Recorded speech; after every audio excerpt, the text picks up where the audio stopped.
아버님, 앞으로 아버님만 바라보고 살아갈 거예요. 이제부터 제 낭군이 되어주세요. 그래 주실 거죠? 아버님이 미소 지으시며 말씀하시더라고요. 내가 원했던 게 바로 그거야. 나도 평생 너 하나만을 바라보고 살 거다 했어요. 그리고 아버님은 너무나 좋아하셨어요. 그날 아버님과 저는 오랫동안 참아왔던 것들을 그날 다 해결하며 즐거운 시간을 보냈습니다. 안녕하세요. 오늘의 사연을 시작하겠습니다. 저는 그 당시 20대 후반으로 어느 중견 회사에 취직을 해서 열심히 일을 하고 있었는데 그 회사에 자주 오던 영업사원을 만나게 되었습니다. 발주 담당이 저였기 때문에 그 영업사원과 자주 보게 되다 보니 자연스럽게 가까워지기 시작했습니다. 그 영업사원은 저에게 관심 있어 하는 표현들을 많이 했었고, 그래서 우리는 결혼할 사이가 되었습니다. 우리가 사귄 지 8개월쯤 되었을 무렵, 남자친구는 자기 집안 이야기를 해주었어요. 형제가 둘인데 위에는 2살 많은 형이 있고, 형은 결혼을 해서 아버지와 함께 아버지 댁에서 살고 있다고 했습니다. 어머님은 남편이 9살 때 돌아가셨다네요. 그리고 아버지는 적당히 돈을 쓰시면서 인생을 즐기며 사신다는 거예요. 저는 그 얘기를 듣고 오빠에게 말했습니다. 그럼 내가 아버님께 인사드리러 가면 나를 이뻐해 주실까? 이렇게 웃으며 말을 했더니 남자친구는 말하더라고요. 우리 아버지 앞에서는 말을 조심하도록 해 알았지? 그러면서 시아버지의 재산에 대해 말을 꺼냈습니다.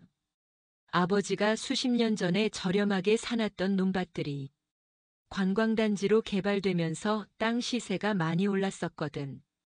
그때 이익을 많이 남기셨고 지금은 500억 원대 부동산 갑부가 되셨다고 했어요.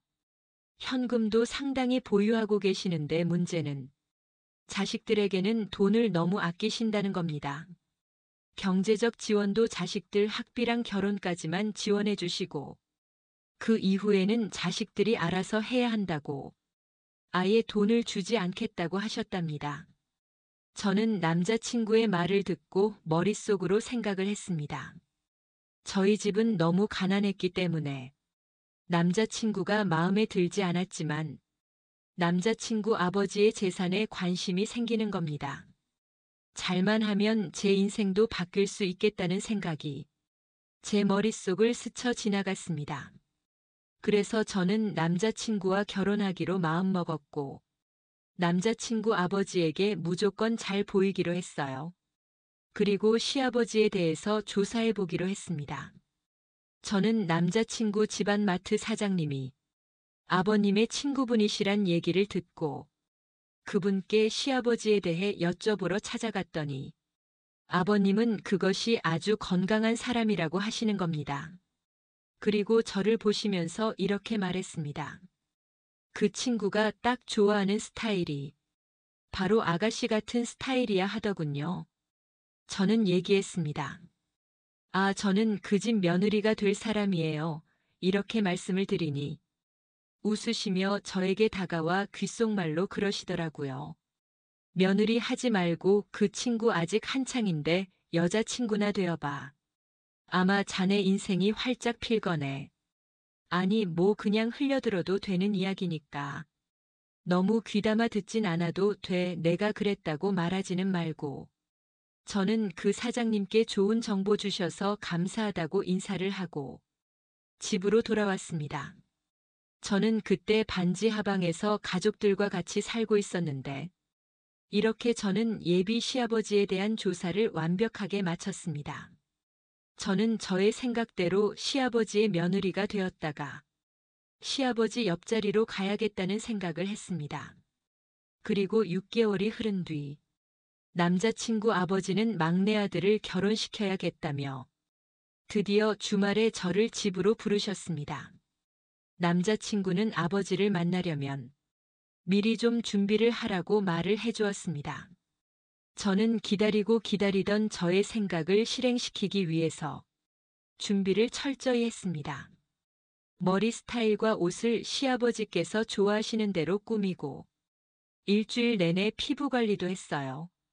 모든 것은 시아버지께서 좋아하는 걸로 완벽히 준비를 끝마쳤습니다. 저는 날마다 그날을 기다렸습니다. 시아버지를 만나는 날까지 남자친구와 관계도 하지 않았습니다. 드디어 그날이 다가왔고, 저는 남자친구와 차를 타고 집으로 갔는데, 집은 3층 집이었고 어마어마하게 크더군요. 큰 며느리와 예비 시아버지 그리고 큰아들이 마당에 나와서 저를 기다리고 계셨습니다. 시아버지는 마음에 안 들면 인사도 안 하고 대화도 안 나누고 그냥 집으로 돌아가라고 하신다는 말에 너무 긴장이 되었습니다. 저는 차에서 내려 예비 시아버님께 최대한 상냥하게 귀여운 목소리로 인사를 드렸어요. 안녕하세요. 아버님 처음 뵙겠습니다. 박지미라고 합니다. 이렇게 인사를 드렸더니 그 순간에도 실수한 게 있나 머릿속이 바빴습니다. 바로 그때 시아버지는 뜻밖에도 환하게 미소를 지으며 말씀하셨습니다. 어서 와요. 오느라 고생이 많았어요. 우리 막내 아들한테 말은 많이 들었어요. 이어서 정말 예쁘네요. 자, 어서 들어가요. 저는 안도의 한숨을 내쉬며 대답했습니다. 네, 아버님 감사합니다. 그럼 실례하겠습니다. 예비 시아버지는 제 어깨에 손을 올리시고 집으로 안내해 주셨어요. 시아버지는 제가 너무 마음에 든다며 싱글벙글 하셨고, 시선은 저를 계속 보시는 것 같았죠. 저는 그 기회를 놓치지 않고 다들 다른 곳을 보고 있는 사이, 대담하게 나지막한 목소리로 아버님 귀에 대고 말했습니다. 마음 놓고 봐주세요, 아버님. 저 아버님 좋아하시는 옷으로 입고 와봤는데 마음에 드세요? 그리고 큰 목소리로 아버님 외모를 칭찬해 드렸습니다. 근데 아버님 정말 50대 맞으세요? 40대 초반으로 밖에 안 보이시는데요. 아버님은 굉장히 기분 좋아하시며 저를 식탁으로 안내하시더라고요. 아버님께서 기분 좋은 날이니 술을 가볍게 한 잔씩 하자고 하시더니 이렇게 말씀하셨어요. 난 오늘 인사 온 지미가 정말 마음에 드는구나. 하루빨리 결혼 준비하도록 해. 저는 갑작스런 허락 말씀에 뛸 듯이 기뻤지만 최대한 차분하게 말씀드렸어요. 저는 아버님께서 허락 안 해주시면 어쩌나 하고 인사 오기까지 정말 마음 졸였는데 이렇게 결혼 허락해 주셔서 감사드려요. 아버님을 만난 게 정말 큰 축복인 것 같아요. 제가 정말 잘할게요, 아버님. 아버님은 저에게 술을 따라주셨고, 저는 아버님께서 따라주시는 술에 취해가고 있었습니다. 저는 첫 만남이라 실수를 안 하기 위해 어느 정도까지만 마시고, 그 이상은 마시지 않았어요. 저는 아버님과 금방 친해졌고, 또 가족들과도 가까워진 것 같았습니다. 그로부터 몇 달 뒤 남자친구와 저는 결혼식을 올리게 되었고, 저희는 신혼여행을 다녀온 후 시댁에서 함께 살게 되었어요. 주말이 되면 남편은 자전거 타는 것을 좋아해서 동호회 사람들과 제주도 또는 강원도까지 자전거 여행을 다녔습니다. 1박 2일로 주말마다 갔어요. 그래서 혼자 있는 시간이 많다 보니 남편이 없을 때는 아버님의 권유로 같이 쇼핑도 하고 맛있는 음식도 먹고 등산도 하고 가끔 골프도 치곤 했어요. 아버님과 저희 사이는 더욱 가까워져 갔고 매일 같이 다니니 아버님이 아는 분은 저에게 사모님이라고 농담식으로 부르곤 했어요. 그런데 아버님은 그 사람들에게 농담 그만하라는 말씀을 전혀 하지 않으셨어요. 그러던 어느 날 전화기가 울리는데 강원도로 자전거 여행을 갔던 남편의 동호회 회장님의 번호였고 바로 전화를 받으니 남편이 자전거를 타다가 교통사고로 지금 병원에 있다는 것이었습니다. 저는 울며 아버님께 전화를 드렸고 함께 차를 타고 강원도로 급히 올라가 병원에 도착하니 남편은 하늘나라로 떠나버리고 말았더라고요. 저는 젊은 나이에 혼자가 되어버리고 말았습니다. 막상 남편이 너무 일찍 저 세상으로 가버려서인지 저는 이제 어떻게 살아야 할지 걱정이 되었어요. 남편이 가진 돈이 별로 없었기 때문에 당장은 아버님 댁에서 살 수밖에 없었어요. 그때 아버님은 저를 부르시더니 이렇게 말씀하셨어요. 이 집을 나가지 말고 여기서 나랑 같이 살도록 하자고 했습니다. 저는 제가 하고 싶었던 말을 아버님께서 말씀해 주셔서 안도하며 그 말씀을 듣자마자 아버님께 얘기했습니다. 아버님 너무 감사해요. 제가 잘할게요, 아버님. 지금 살고 있는 집은 큰아들에게 주고 다른 집이 하나 있으니 그곳에 가서 같이 살자고 했습니다.